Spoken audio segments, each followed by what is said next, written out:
Wild on our Facebook page about the union workers at Ground Zero walking off the job in a contract dispute. Michael says this: just another reason why I have no use for unions. Why do you think most of our manufacturing's gone overseas? Unions.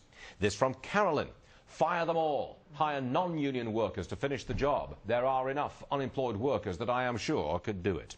Join the conversation. Facebook page, please. Always a lively debate. Get in on it. The House passed its debt deal. Okay, got it. But the economy, that is the real story this morning, keeps on looking worse. Congresswoman Loretta Sanchez live with us from Capitol Hill. Congresswoman, always a pleasure to have you with us. Thanks for coming back again. We appreciate it. Thank you, Stuart. Always a pleasure to be with you. Now, look, I'm saying that this is a very, very weak economy. I'm also saying that President Obama can't do much about it. He's not going to get a big new stimulus plan. He's not going to get an infrastructure bank, and he's certainly not going to roll back regulations and roll back taxes. I think he's in a corner. What's he going to do?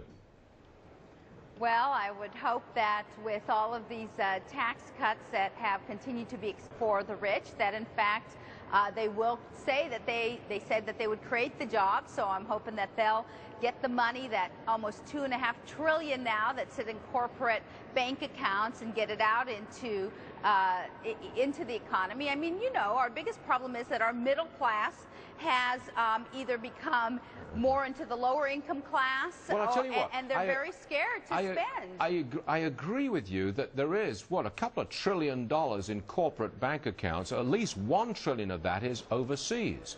Would you favor cutting the corporate tax rate so that that money comes back from overseas, comes back to the United States? And now, is that a corporate tax rate cut that you could get behind? Well, I've already given several speeches on it. I mean, come and talk to me about what interest rate, what tax rate you want it at. I don't think 25%? It's going to be at 5%. I don't think it's going to be at 5%. I don't think it's going to be at 35%. Come and talk to me as to the reliability of what percentage and how we bring it back, and I think that would be great. You're okay with lowering the corporate income tax rate? You go along with that?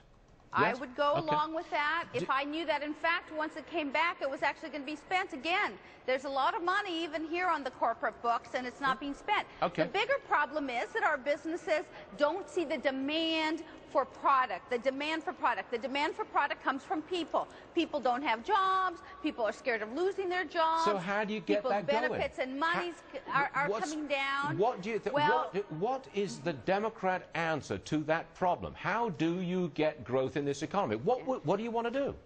Of course, the Democrats, at least I did, want to make an infrastructure program. That's government spending.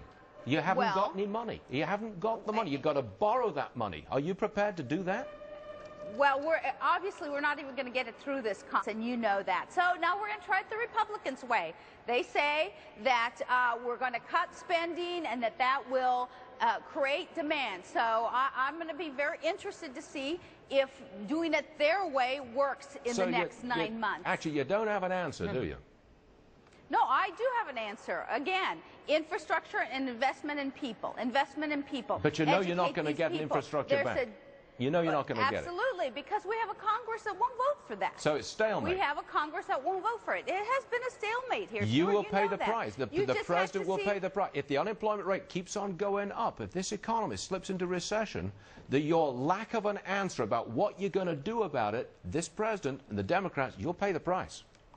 Well, Stuart, you more than anybody should know that the economy does not pay attention to a president or a Congress, that it moves in its own direction, that there are little things we can do to move it along, as we tried to with a stimulus package. That wasn't a little thing, back. That was $1 trillion.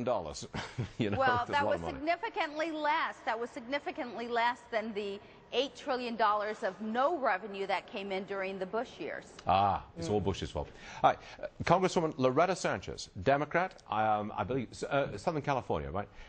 Thank you so much. Yes, Orange County, California. Orange, I forgot, Orange County. Thanks very much for joining us. It's always appreciated. We appreciate it. Thank you. Thank you. Up next, Ed Butowski, financial planner for the wealthy. Never shies away from giving his opinion on money.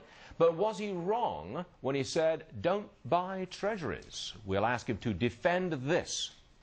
Should they be selling their treasuries? Getting out of them? My clients don't have them. They don't? No. Why? because it doesn't make any sense.